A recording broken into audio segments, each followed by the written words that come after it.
अब खबर देहरादून से है, जहां पर युवा अग्निवीर संवाद कार्यक्रम का आयोजन किया गया है। कार्यक्रम में उत्तराखंड के सीएम पुष्कर सिंह धामी शामिल हुए। इस मौके पर सीएम पुष्कर सिंह धामी ने कहा कि प्रधानमंत्री मोदी ने बाबा केदार के पवित्र धाम में दर्शन के बाद कहा था कि उत्तराखंड इस सदी का नेतृत्व करेगा, हर क्षेत्र में उत्तराखंड सबसे आगे होगा और आज हमने सकारात्मक रूप से उत्तराखंड को आगे बढ़ाया है।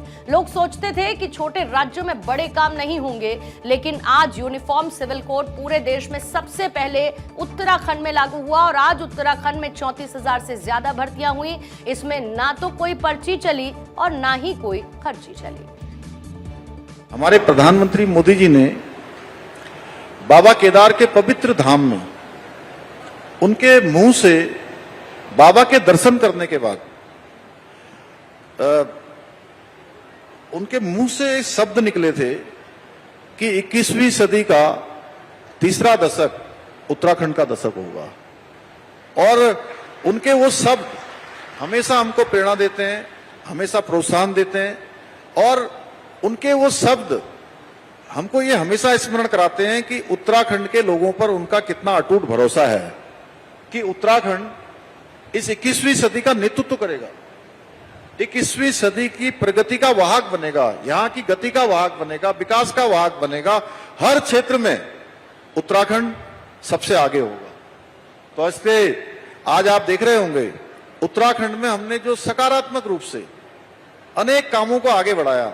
जब लोग सोचते थे कि छोटे राज्यों में ये बड़े काम नहीं हो सकते हैं, आज हमारा राज्य यूसीसी जैसा कानून यहां बना, उस यूसीसी कानून का पूरे देश के अंदर आज अन्य राज्य भी उस दिशा में आगे बढ़ गए हैं। सबसे पहले यूसीसी भारतवर्ष में कहीं लागू हुआ है किसी राज्य में, तो वो देवभूमि उत्तराखंड में लागू हुआ है।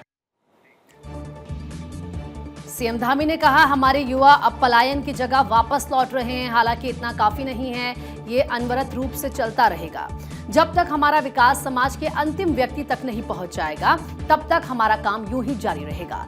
सीएम पुष्कर सिंह धामी ने सनातनी सीएम पर कहा कि मैं देवभूमि उत्तराखंड का मुख्य सेवक हूं। सनातन का जय घोष देवभूमि से नहीं होगा तो फिर कहां से होगा। हमारे समय में जैसे ही इन भर्तियों के प्रकरण आए, हमने सबसे पहले पूरे देश का सबसे सख्त नकल विरोधी कानून लागू किया और इस नकल विरोधी कानून में हमने उम्र कैद तक की सजा का प्रावधान किया और 100 से भी अधिक नकल माफियाओं को जेल की सलाखों के पीछे भेजने का काम किया। जो उत्तराखंड के इतिहास में कभी नहीं हुआ, वो काम हमने शुरू किया। हमने छिपाया नहीं, हमने कभी ये नहीं कहा कि नहीं सब अच्छा हो रहा है।